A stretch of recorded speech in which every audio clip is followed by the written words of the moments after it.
Yes, hey, we're live. Hello, everyone. Andre Parody, your relationship coach, your NLP coach, neurolinguistic programming or neurolinguistic reprogramming. It's a way to clean up your nervous system, clean up the baggage of your past. Can't get anybody in a healthy relationship with all this baggage, standard stuff. So that's part of the work, NLP. And I'm an educator of effective communication strategies. So communication is the thing that most struggle with.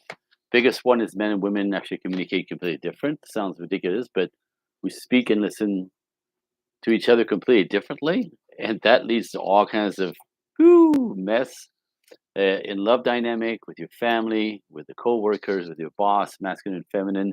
Two different machines seems insane, factual. So if you want to know more, stick around and or just reach out to me.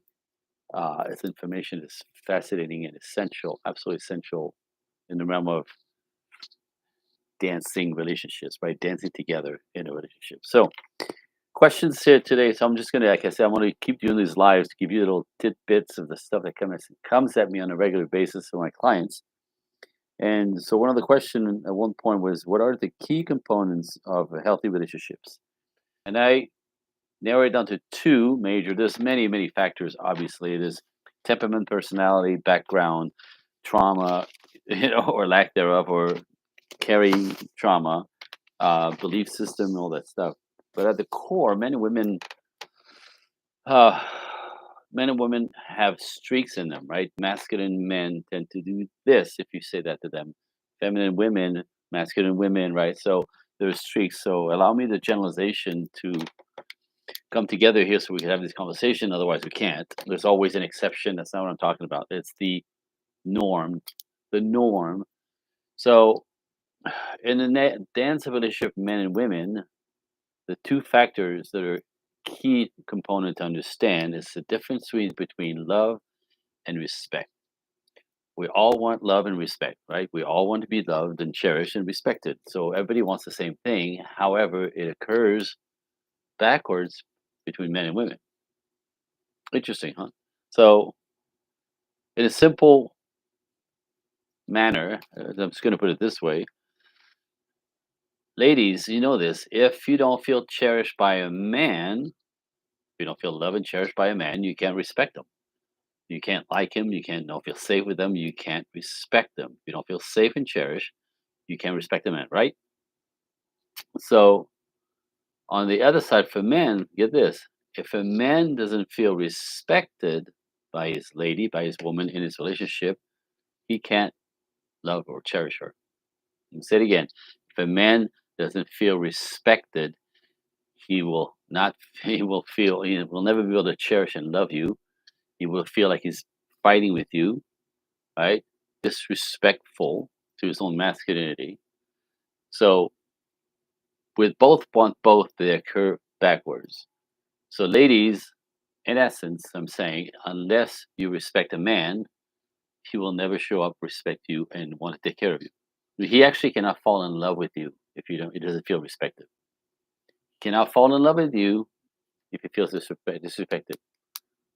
Right? The same way that you can't fall in love with him if you feel he's uncherishing. You can't respect him either. You see that? So it's same thing. We both all want the same thing, but they come in differently. These are the two big ones that I teach: love and respect, and respect. Love your wife, respect your husband.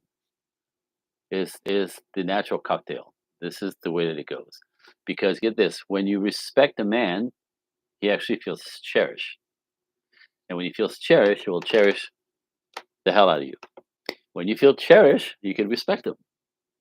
And the more you respect him, the more he feels cherished. And the more he feels cherished, the more he respects you. And this thing is like I call it the funnel up, right? It gets better and better and better and better. So, not knowing this, a lot of people collide with each other. In our culture, women tend to be naturally disrespectful to men, right? It's everywhere, right? Men are dangerous, men are crap, right? Men are cheaters. So, disrespecting men, think about the repercussion. If you don't respect men, they walk away from you. They can't stand it. They can't stand it. Now, if you say to me, respect has to be earned, that's a different thing, right? Respect has to be earned. a man who's accountable, who's a good man, knows who he is, will have no patience to prove that to anybody. Right? This is who I am. So ultimately, the idea is to respect men for who they are, or don't respect them for who they are. My point is, if you want to wrangle one in, you have to get who he is. You have to appreciate who he is. You have to respect his value system, his idea. You have to respect his leadership. All these things, like you have to basically be on his side so that he sees you as a valuable part of what he's building, a life, a career, a mission. You know what I mean? So there's a yin yang to this. So if you don't respect him, which means you don't believe in him, you try to teach him, correct him, make him act right. These are all mothering paradigms. These are disrespectful, and men will walk away. And you'll say stuff like, "Well, I was just trying to help." That's not how it works. Just saying. Hope that's helpful. It's a little teeny bit. There's much more, but this is a little bite size I'm giving you. So with that, hope you're having a great week. We're midweek already, and I'll see you very soon.